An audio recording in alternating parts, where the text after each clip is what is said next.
Okay, awesome. Hey everyone, welcome to Let's Talk About Being Black and Gay.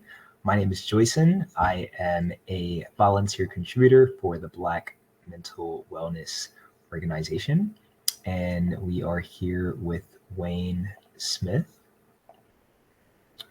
Wayne Smith, pronouns he, him, his, is a domestic abuse victim and survivor, mental health professional, and self-proclaimed social rights activist, speaking out for the acknowledgement of African American LGBTQIA plus experiences within the community and the field of psychology. As a victim and survivor of domestic abuse, Wayne Smith has firsthand experience of the need for conversations regarding the accessibility and cultural relevant mental health services for LGBTQIA plus identifying people. Through his activism work, Wayne Smith has worked alongside community organizations throughout LA County, providing social support groups for LGBTQIA plus identifying persons, participating in marches led by Black and LGBTQIA plus organizations, and support for the city's homeless population. Wayne Smith has worked within the mental health field for the past 5 years, providing mental health support within organizations serving displaced refugees, adults, the LGBTQIA plus community, and individuals struggling with various psychological disorders. Wayne, please take it away for today's session. Good afternoon, everyone. I want to start off with full transparency. The current topic I prepared today may be emotionally taxing on some of us. Today's talk focuses on topics such as death, abuse, suicidality within the queer community. Today's topic also highlights victims of anti-LGBT and anti-Black rhetoric. I will offer some examples of current issues queer Black people face within this country and offer some solutions to better suit our queer Black population.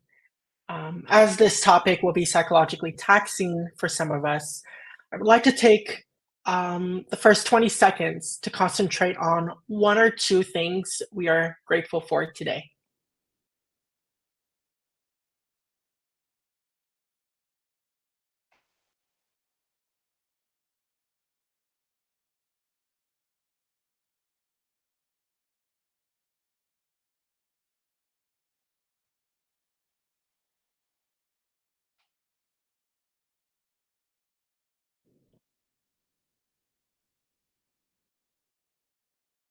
Okay. I would like to take time to acknowledge several Black queer folk that we have lost, unfortunately, this year. China Long, a Black trans choreographer who was shot and killed in October. Rashida Williams, a trans woman, rapper, musician who was killed in April as well. Ashley Burton, a trans woman, hairstylist, and makeup artist who was killed in April. O'Shea Sibley, a professional dancer and choreographer, as well as beloved gay man who was stabbed to death in July. Kashay Henderson, a trans woman who was shot and had her apartment set on fire back in February. Yoko, a non-binary artist and DJ who was struck and killed by an SUV back in September. Thomas Tom Robertson, a gender non-conforming cook from a local Indianan IHOP who was shot and killed in August. Ashley Davis, a trans woman who was found dead from a suspected gunshot wound at the beginning of this year's Pride Month. Tasia Woodland,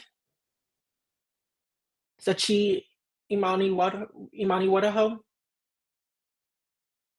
Unique Banks, Jasmine Star Mack, to name a few. These are just a few of the 300 plus incidents that a report from the Anti-Defamation League and the Gay and Lesbian Alliance Against Defamation, stated as being rooted in anti-LGBTQIA plus hate and it's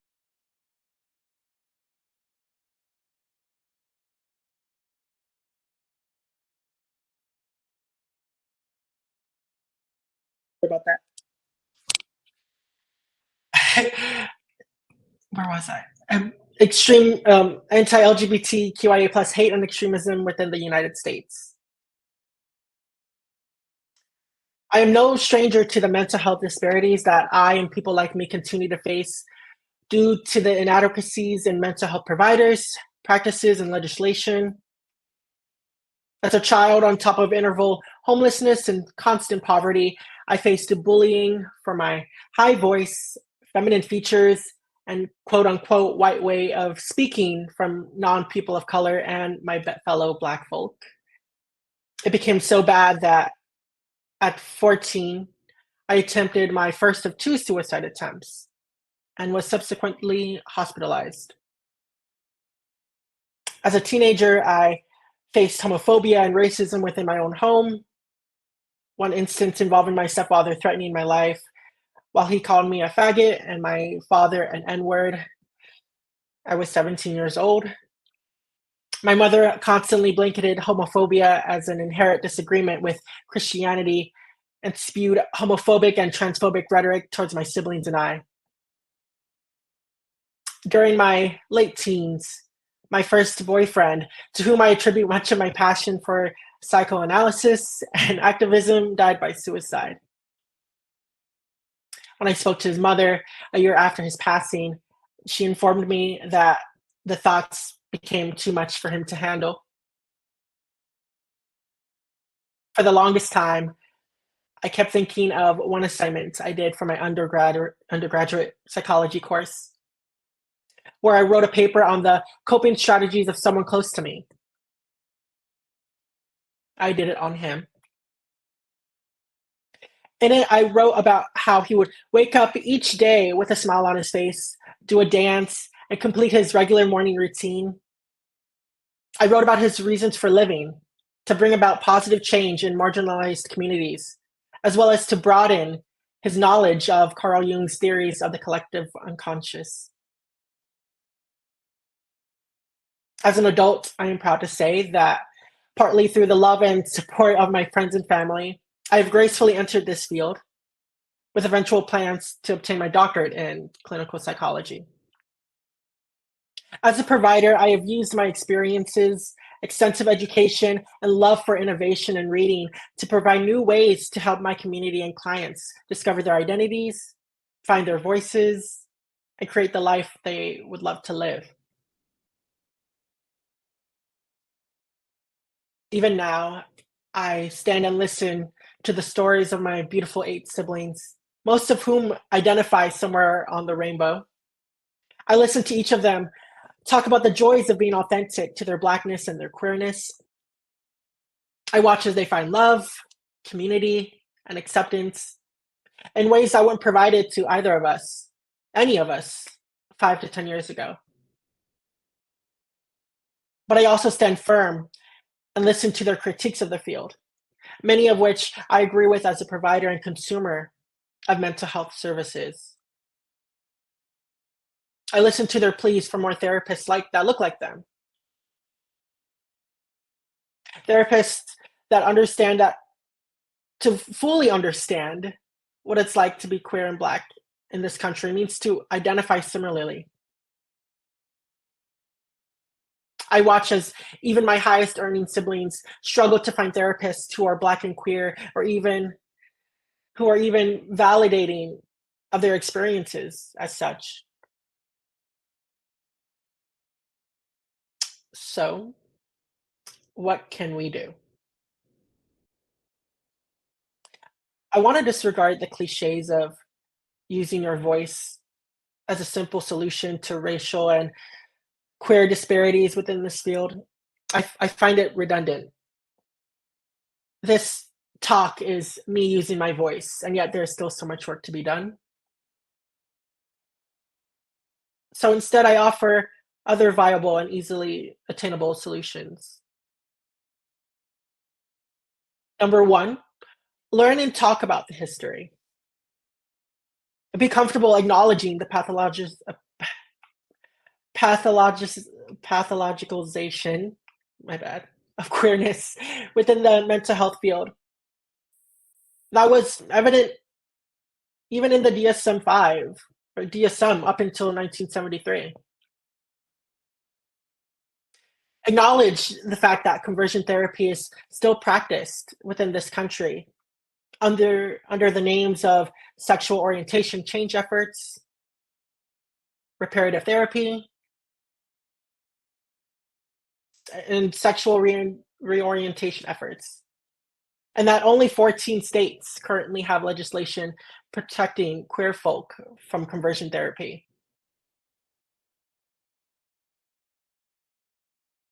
And acknowledge the medical atrocities we have gone through, like the Tuskegee report studies, and the speeches that were used to dehumanize us, like that from Samuel Adolphus Cartwright. Number two, increase our literature on the intersections between Blackness and queerness. To take it a step further, let's investigate the histories of Black LGBT and Black and LGBT issues and solutions.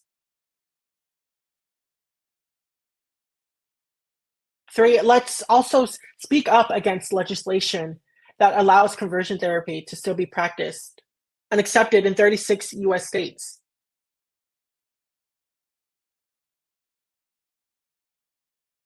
And let's increase our collaborations with LGBTQIA plus organizations so that we can help provide our people with the providers, research, and resources necessary so that they will not become just another newspaper article in the Sunday Times.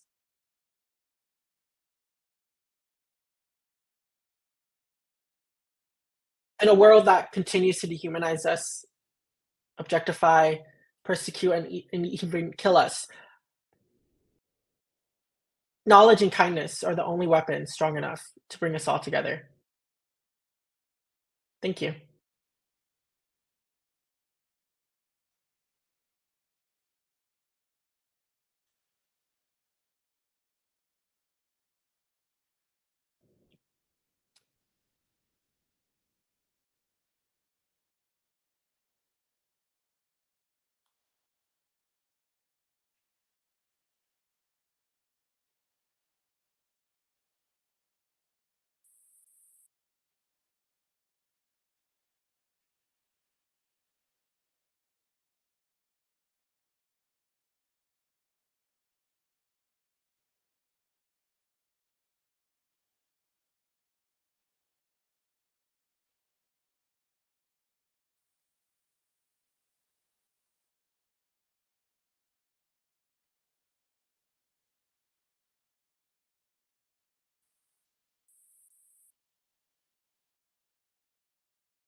So I acknowledge that other presenters have gone probably the whole hour.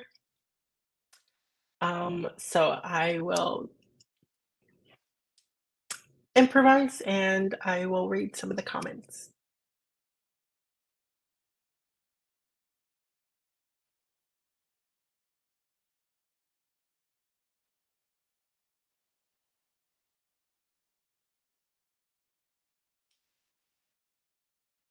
Thank you, Claire, for your support.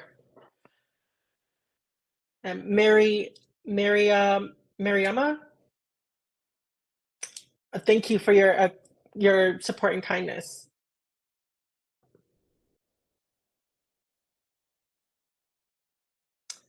Can I speak to being Black and queer in academia? Oh,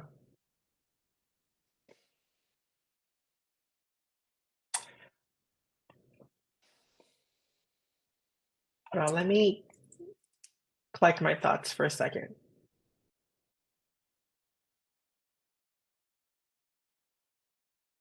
I think it's weird being being black and queer um, in any setting that I've been in. Um, Often I am viewed.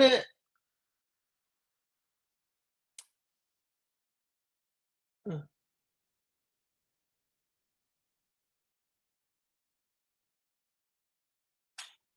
Whoa, okay. Give me one more second.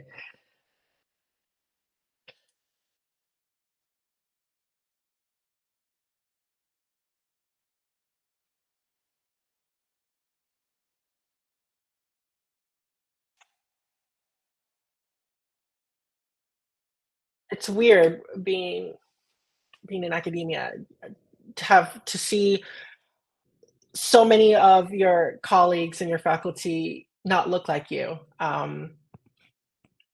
There is definitely a lot of imposter syndrome um, due to the the many facets of my identity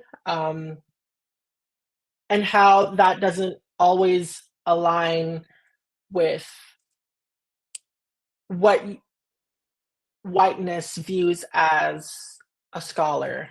Um, so it's definitely weird. It's something that I continue to learn how to navigate. Um, and I will say that it is a constant struggle having to see your faculty, um, having to read research, and having to just be around people who are mostly white or white passing. Um,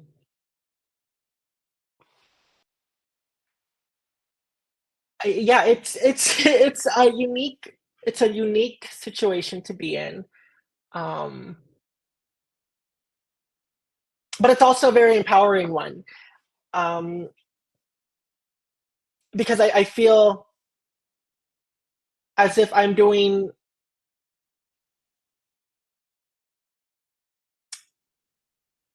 I feel that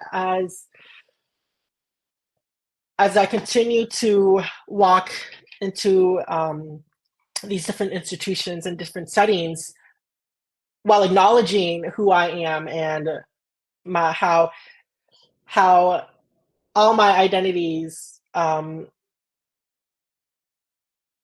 combine, kind of. I don't know. I think it's empowering having to also walk walk in these settings as my authentic self.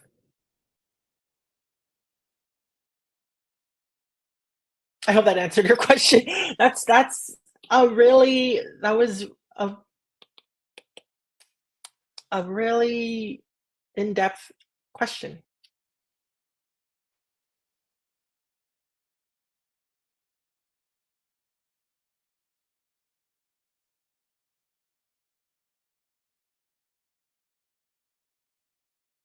Sharon, thank you so much for your words of support.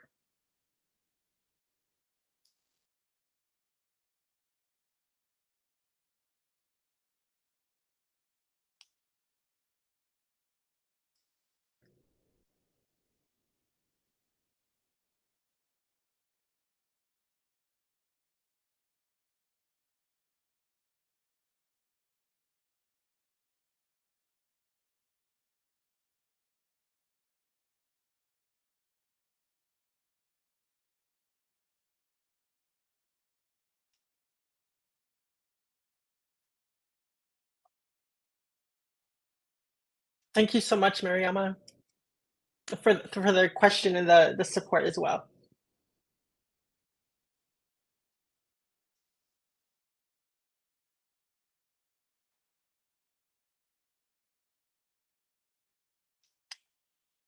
Um, well, I think if that is all, Joyson, I think I'm going to stop sharing my screen, and thank you everyone for listening to my little talk. Thank you so much, Danielle, for the words of support.